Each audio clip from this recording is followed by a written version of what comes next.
Ele falou: olha, quando eu estava na presença de Deus, eu podia não ser rico, mas não me faltava. Eu não tinha miséria. Eu não vivia uma vida de miséria.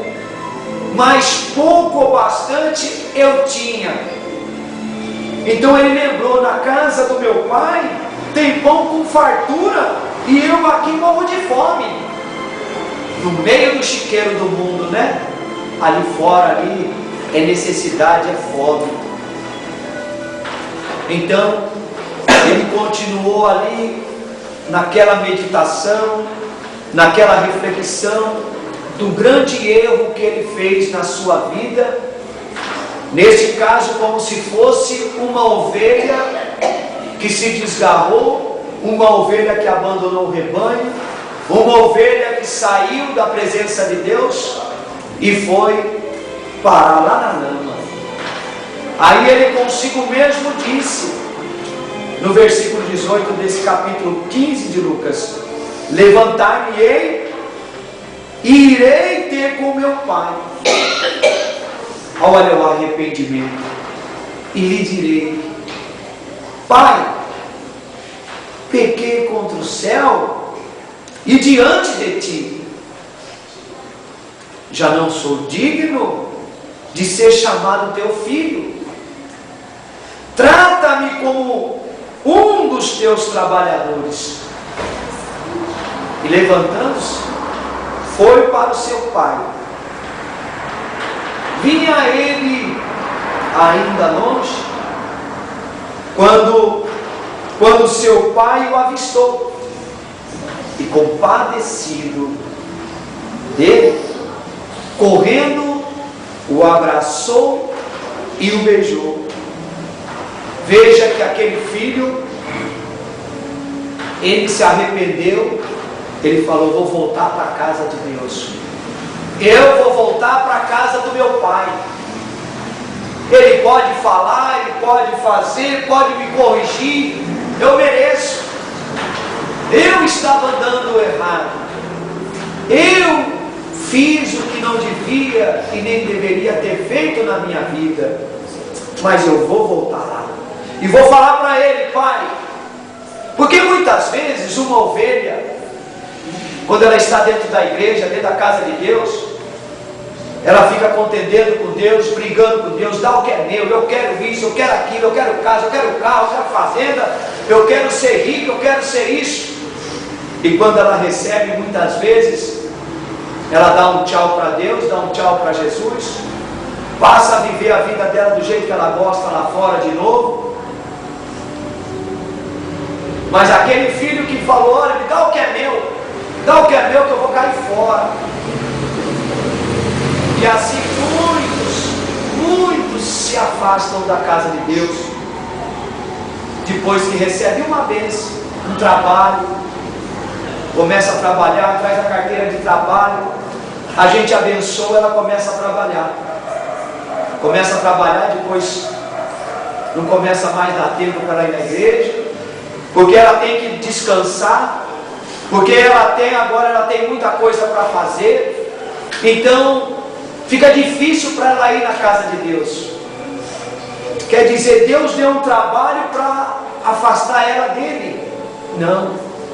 Mas é que as pessoas acabam desprezando a Deus por causa de uma bênção miserável, uma bênção pequena, uma bênção de nada.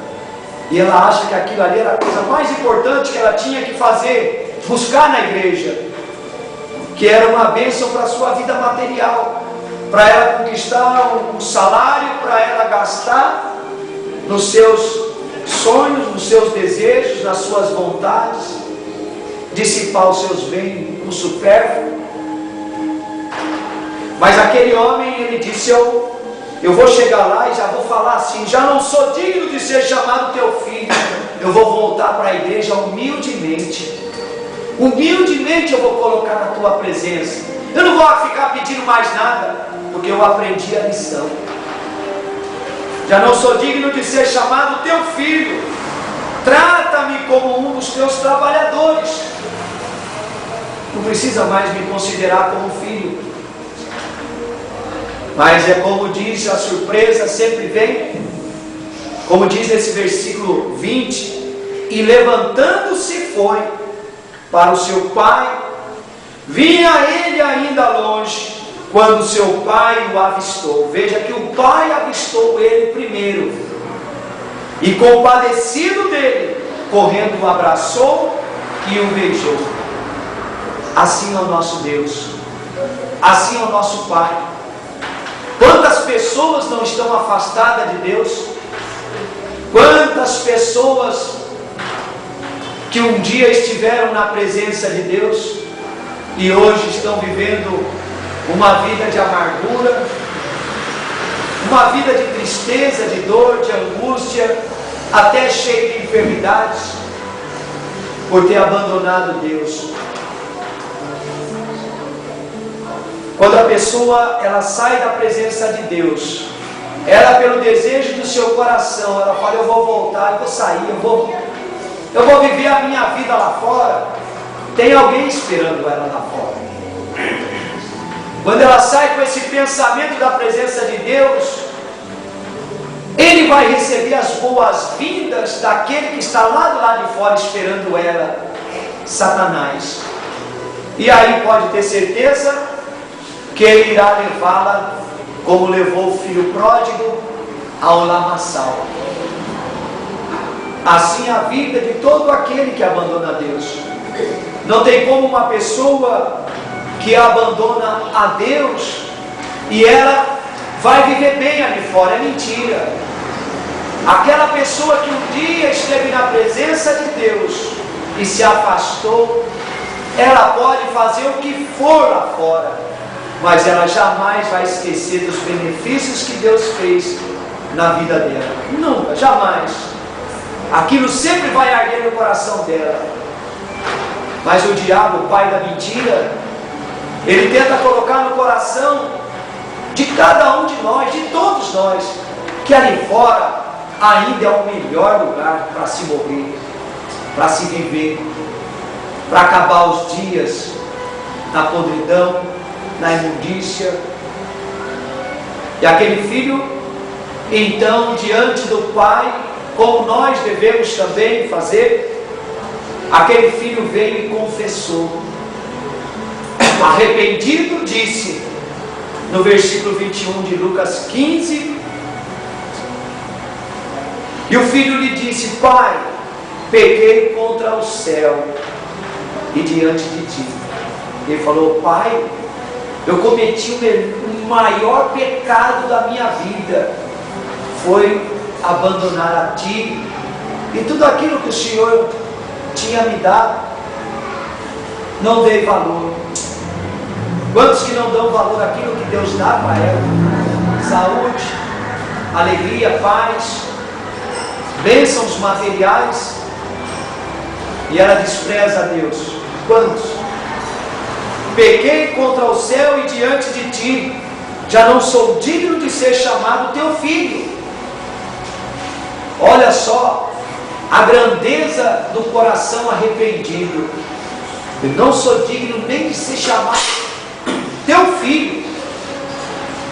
O pai, porém, nosso pai maravilhoso, disse aos seus servos, a toda a glória de Deus, como eu citei aquele versículo lá da dracma, houve uma festa no céu. Trazei depressa a melhor roupa, vestiu, ponde-lhe um anel no dedo e sandália nos pés. Trazei também e matai o novilho cevado. Comamos e regozijamos-nos, porque este meu filho estava morto e reviveu, estava perdido e foi achado. E começaram a regozijar-se. Que maravilha! Que Deus misericordioso é o nosso Pai. Como Deus é maravilhoso. E muitas pessoas não conseguem compreender a maravilha que é o nosso Pai. Muitas pessoas